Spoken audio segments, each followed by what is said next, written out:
We read A Long Way from Chicago by Richard Peck, copyright 1998. The story takes place during the Great Depression in the rural Midwest. A young boy, Joey Dowdell, and his sister visit their grandma's house over the summers. The main characters are Joey, Grandma, reporter, a busybody neighbor named Effie Wilcox, and a dead guy named Shotgun Cheetah. This scene is taken from the first chapter of the book, an incident from Joey's first visit to Grandma's house. Mary Alice and I had traveled down from Chicago to visit Grandma for the first time. Her little town in rural Illinois looked like a slow place to us, but that was before they buried Shotgun Cheetah. He might have made it unnoticed all the way to the grave, except for his name. The county newspaper didn't want to run an obituary on anybody called Shotgun, but nobody knew any other name for him. This sparked attention from some of the bigger newspapers. One sent in a stringer to nose around the Coffee Pot Cafe for a human interest story, since it was August, a slow month for news. Who was Shotgun Cheetah anyway? He's just an old reprobate who lived poor and died broke. Nobody went near him because he smelled like a polecat. Down at the Coffee Pot, they say, Shotgun rode with the James boys. Which James boys? Jesse James and Frank. and they were telling the reporter, Shotgun killed a man and went to the penitentiary. Who was doing all this talking? a real old humped-over lady with buck teeth. Cross-eyed? That'd be Effie Wilcox. You think she's ugly now? You should have seen her as a girl. She'd talk you to death. Her tongue is attached in the middle and flapped at both ends. They say Shotgun notched his gun in 6 places. The notches were for banks he'd robbed, or Sheriffs he shot. Was that Effie again? Never trust an ugly woman. She's got a grudge against the world. I'll tell you how Shotgun got his name. He wasn't but about 10 years old, and he wanted to go out and shoot quail with a bunch of older boys, but he couldn't hit a barn wall from inside. They were out there in the pasture without a quail in sight, but Shotgun got all excited being with the big boys. He squeezed off around and killed a cow. Down she went. If he'd have been aiming at her, she'd have died of old age eventually. That's how he got her name. Any girl in town could have outshot him, and that includes me. Grandma was finishing her story when it was the reporter. What's your business? I'm going door to door, ma'am, asking about the late Shotgun Cheetah. You know you ladies love to talk. Bless your hearts. You'd all talk the hind leg off a mule. Grandma wasn't much for socializing, so we were surprised that she opened the screen door and let him in.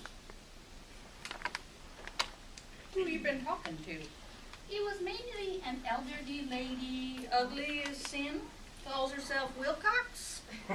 She's been in the state hospital for the insane just here lately. But as a reporter, I guess you nosed that out. They tell you how Shotgun come by his name? Opinions vary, ma'am. Shotgun went right through the war with the Illinois Volunteers, Shiloh, in the spring of '62, and he was with U.S. Grant when Vicksburg fell. That's where he got his name. Grant gave it to him, in fact. Shotgun didn't hold much with government-issue firearms. He shot rebels with his old Remington pump action, and he used to shoot quail here back at home. I knew kids lied all the time, but Grandma was no kid, and she could tell some whoppers. Her lies were more interesting and even historical. They made Shotgun look better while they left Effie Wilcox in the dust. She's bitter still, as you can see. He broke Effie's heart. Now he goes to a pauper's grave with none to mark his passing. Did they tell you that? They're pulling your leg, Sonny. You drop by the coffee pot and tell them you heard that Shotgun's being buried from my house with full honors. He'll spend his last night above ground in my front room, and you're invited. Thank you. Later that day, the coffin was in the front parlor of Grandma's house. In In those days, people sat up with the corpse through the final night before burial.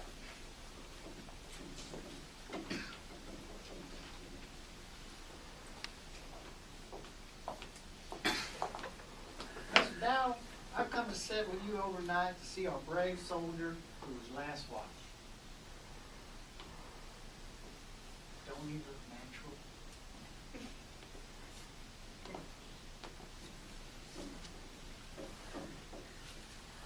Warm, ain't it?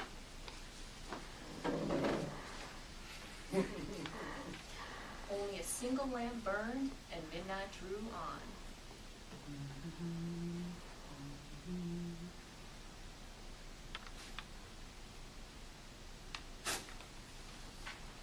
No!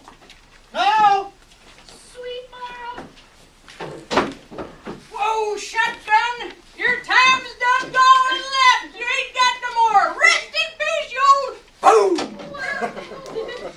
The dad is walking on Miss Dow's gunning boy.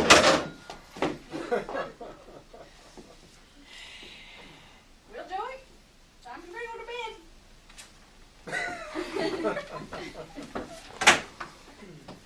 Apart from Grandma herself, I was the only one who'd seen her big, old, snaggle-toothed tomcat streak out of the coffin and over the windowsill when she let fire. And I suppose she'd seen him climb in, which gave her ideas. It was the cat, sitting smug on Shotgun Cheatham's breathless chest, who batted at the gauze the way a cat will. And he sure lit out the way he'd come when Grandma fired just over his ragged ears. The cat in the coffin gave Grandma Dowdle her chance. She didn't seem to have any time for Effie Wilcox, but she had even less for newspaper reporters who think your business is theirs. Courtesy of the cat, she fired around, so to speak, in the direction of each.